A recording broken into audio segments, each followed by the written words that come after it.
কারা ঘটিয়েছে? ভারত থেকে জিন এসে শেখ হাসিনার জিন নাকি মোদির জিন এই ঘটনাটা ঘটিয়েছে।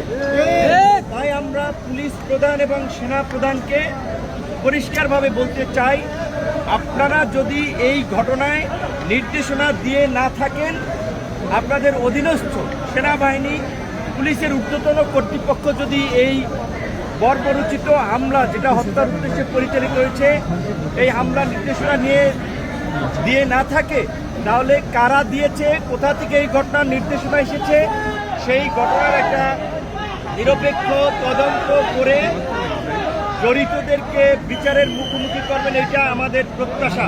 কিন্তু আমরা দেখতে পেয়েছি, আমরা যে নতুন বাংলাদেশের কথা বলি, কার্যত 1 বছরে বাংলাদেশের কৃষ্টি, কালচার, রাষ্ট্রীয় ব্যবস্থার কিছু পরিবর্তন হয় নাই, শুধুমাত্র ভাগবাটোয়ারার ব্যক্তিদের পরিবর্তন হয়েছে।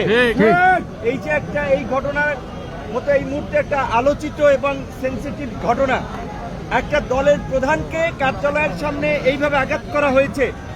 আমারটা আপনারা মিডিয়াতে গুরুত্ব দিয়ে ফলাও করে প্রচার করেছেন। আমি দেশ থেকে সিঙ্গাপুরেও গিয়েছি, কিন্তু আমাদের ছাত্র যুব অনেক নেতারা গুরুতর আহত হয়েছে। আমার নাকের দিকে তাকালে দেখবেন আমার ডান নাক, এই নাকে কিন্তু ডান সাইড দিয়ে বাঁকা, কারণ এই ফ্র্যাকচারের কারণে, প্লাস এখানে ডেভিয়েশন আছে। এই মেজর অপারেশনটা এবং সামগ্রিক মূল্যায়নের জন্য আমরা সিঙ্গাপুরে গিয়েছিলাম। একটা বলেছে এইটা প্রথম 1 সপ্তাহ, ঘটনার 1 সপ্তাহ পরে করতে, অথবা 4 মাস পরে। তারা জানুয়ারিতে ডেট দিয়েছে। এইভাবে টার্গেট করে আঘাত করা হয়েছে। প্রকৃত যেটা আমাকে বলতে হবে, শেখ হাসিনার আমরা ফেসিবাদের সময় বলি, এই ফেসিবাদের সময়ও শেখ হাসিনার গদিকে চ্যালেঞ্জ করে আন্দোলন করেছিলাম আমরা। আমাদের উপরে আইন শৃঙ্খলা বাহিনীর এই রকমের বর্বরোচিত তাহলে এইটা একটা টার্গেট অপারেশন ছিল। আমাদেরকে টার্গেট করে অন্যদেরকে মেসেজ দেওয়ার জন্য এই হামলা পরিচালিত হয়েছে।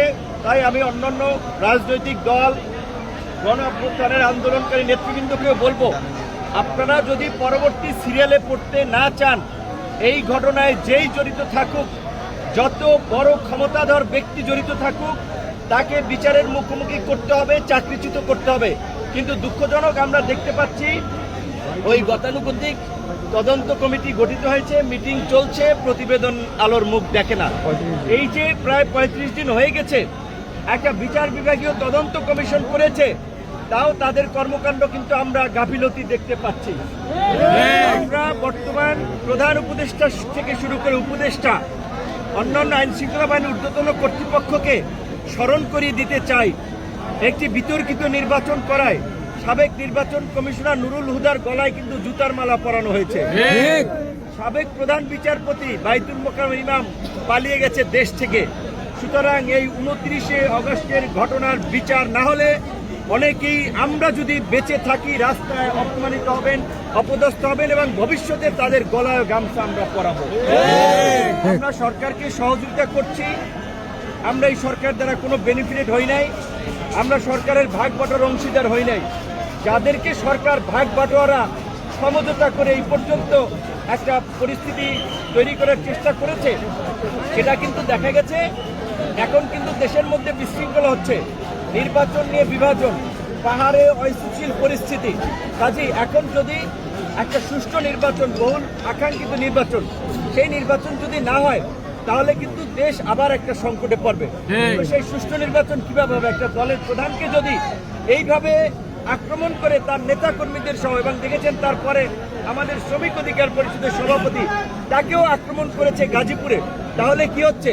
এই সমঝোতার নির্বাচনে যাদেরকে সিগন্যাল দেবে, তারা নির্বিঘ্নে ওই আওয়ামী লীগের আমি ডামি নির্বাচনের মতো প্রচার প্রচারণা চালাবে, মিছিল মিটিং করবে। যাদেরকে সিগন্যাল দেবে না, তাদেরকে এইভাবে হামলা করে, আক্রান্ত করে মাঠ থেকে তাড়িয়ে দেওয়া হবে। তাই আমরা মনে করি সুষ্ঠু নির্বাচনের পূর্ব শর্ত হিসেবে এই ঘটনার বিচার, এই ঘটনার তদন্ত এবং জড়িতদের বিরুদ্ধে শাস্তিমূলক পদক্ষেপ নেওয়া জরুরি।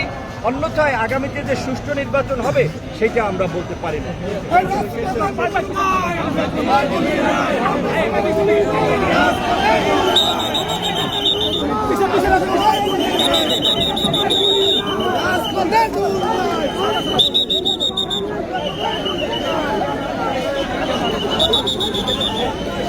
আমার ব্যাগ মাইকটা দিয়ে দেন ভাই ভালো সাদত ভাই সাদত ভাই আপনার জন্য এই রাজপথে